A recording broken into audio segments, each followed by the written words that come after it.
देखिए टीएमसी के दिल में हारने का जो डर है वो डर बैठ गया है। इसी के कारण बार बार इस तरीके की सारी चीज़ें उनके द्वारा उठाई जा रही है कि टीएमसी ने अपना अपोजिशन पार्टी का रोल कल से ही शुरू कर दिया ममता बनर्जी के नेतृत्व में।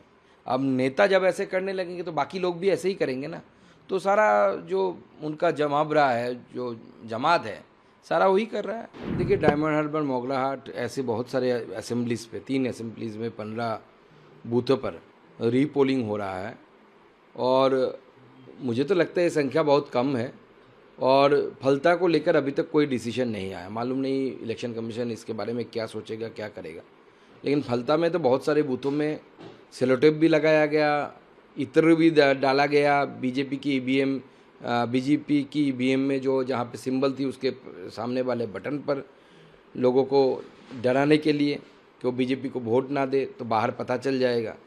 तो इस तरीके की बदमाशी टीएमसी के द्वारा किया गया है। तो अब इलेक्शन कमीशन सिर्फ 15 बूथों पे करा रही है। तो जो भी हो, अब इलेक्शन कमीशन कराए और जल्दी से जल्दी सारा इलेक्शन ख़त्म होकर 4 तारीख को जनता की राय आने दे, वही सबसे ज़रूरी है। टीएमसी के लीडर जो शशि पांडे है, उन्होंने एक चिट्ठी लिखी है स्टेट इलेक्शन कमीशन को, कंसर्न जताया है सीसीटीवी डिस्ट्रप्शन को लेकर। स्ट्रांग रूम में उन्होंने डिमांड किया है कि इमीडिएट एक्सेस हो और इस तरीके की बातें लगातार ये डिमांड होते जा रहे हैं। देखिए टीएमसी के दिल में हारने का जो डर है वो डर बैठ गया है। इसी के कारण बार बार इस तरीके की सारी चीज़ें उनके द्वारा उठाई जा रही है, जो पहले हम एज ए ऑपोजिशन उठाते थे। और जैसे मैंने बताया पहले भी कि टीएमसी ने अपना अपोजिशन पार्टी का रोल कल से ही शुरू कर दिया ममता बनर्जी के नेतृत्व में।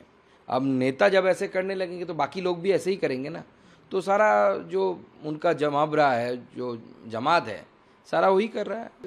सेटबैक मिलना ही था और मैं तो बहुत बार लाइट मोड में बोल चुका हूँ। क्यों कल्याण बनर्जी को लॉयर, एज ए लॉयर आप भेजते हैं? वो तो अच्छे लॉयर नहीं, हारेंगे ही। तो इस बार भी हारने का मौका मिला उनको और कोर्ट ने उनको समझा दिया कि डेमोक्रेसी क्या है। इलेक्शन कमीशन किसको दे के काउंटिंग कराएगी, तो इसकी ये उनकी प्रेरोगेटिव है। तो वो प्रेरोगेटिव, वो पावर उनके पास है।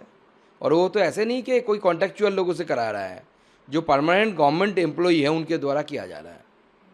लेकिन ये बार बार ये एकदम लास्ट मोमेंट पे, बस 2 दिन रह गए हैं काउंटिंग के, आज तो 2 तारीख हो गया, 3 और 1 दिन ईवीएम टेम्परिंग की बात हो रही है। स्ट्रांग रूम के बाहर फुटेज को लेकर सवाल उठाए जा रहे हैं। उसके बाद फिर काउंटिंग को लेकर भी अलग अलग नियम कानून बनाने की बात की जा रही है। क्या लग रहा है, ये पूरी जो प्रक्रिया चल रही है, क्या चल रहा है? देखिए टीएमसी की तरफ से हार की डर की वजह से बार बार इस तरीके की जो एलिवा या लांछन जो भी बोली इलेक्शन कमीशन के ऊपर लगाने की कोशिश कर रही है, क्योंकि टीएमसी भी सोच समझ गई है कि आगे आने वाले जो रिज़ल्ट है वो रिज़ल्ट उनको निराश करेगी, हताश करेगी और बीजेपी की सरकार बनेगी। इसीलिए बार बार इस तरीके की बातें उनकी तरफ से आ रही है।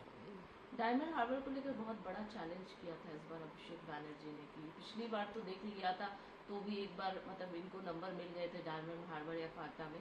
इस बार देखेंगे हम 1 लाख से भी वो आगे जीतेंगे और अब दोबारा से रिपोर्टिंग भी हो रही है।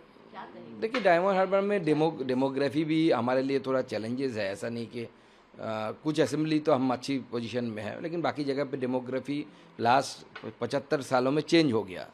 और सबसे बड़ी बात है कि वहाँ पे जिस तरीके की धांधली होती है, ब्लैक टेप लगा देना, सेलो टेप लगा देना, तो अभिषेक बनर्जी ये कराते हैं। अभिषेक बनर्जी का डेमोक्रेसी का मॉडल है। अब मालूम नहीं पूरे देश के सामने मॉडल जब जाए अभिषेक बनर्जी बताएंगे तो राहुल गांधी वगैरह उनके जो टीम है, जो इंडी गठबंधन है, वो लोग कैसे इनको लेंगे।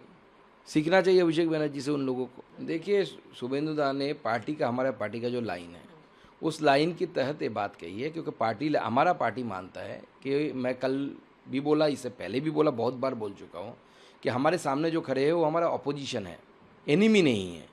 और हम किसी भी तरीके की हिंसा का समर्थन राजनीति में नहीं करते। लेकिन कुछ लोगों को लगता है कि वो अच्छी बात सुनने की उनकी आदत नहीं। आप कुत्ते को आप थोड़ी ही घी पिला सकते हैं। देखिए ये बहुत कोशिश तृणमूल कांग्रेस की तरफ से बंगाली नैरेटिव तैयार करने की कोशिश किया गया। तो मैंने पूछा था ना, अभिषेक बनर्जी का परिवार में कौन कौन, या ममता बनर्जी के कौन कौन बांग्ला मीडियम में पढ़ता है? कुणाल घोष का कौन पढ़ता है बांग्ला मीडियम में? बेटा पढ़ा है क्या? बेटा तो पढ़ा नहीं, तो इतना बांग्ला से प्यार प्यार होता तो बांग्ला मीडियम में पढ़ते, तो ये बोलने के लिए बोलते हैं। तो ये नैरेटिव नहीं चलेगा, पिछली बार ये नैरेटिव चल गया, इस बार नहीं चलेगा। तो ये पाकिस्तान वाले ये सब शब्द जो यूज किए जा रहे हैं कि तो वो तो अभी है, वो तो ममता बनर्जी के पार्टी के लोग, फिराद हकीम खूब बोल चुके हैं मेटिया बुरुज मिनी पाकिस्तान है, तब क्या हुआ था, तब क्यों नहीं ट्वीट किया?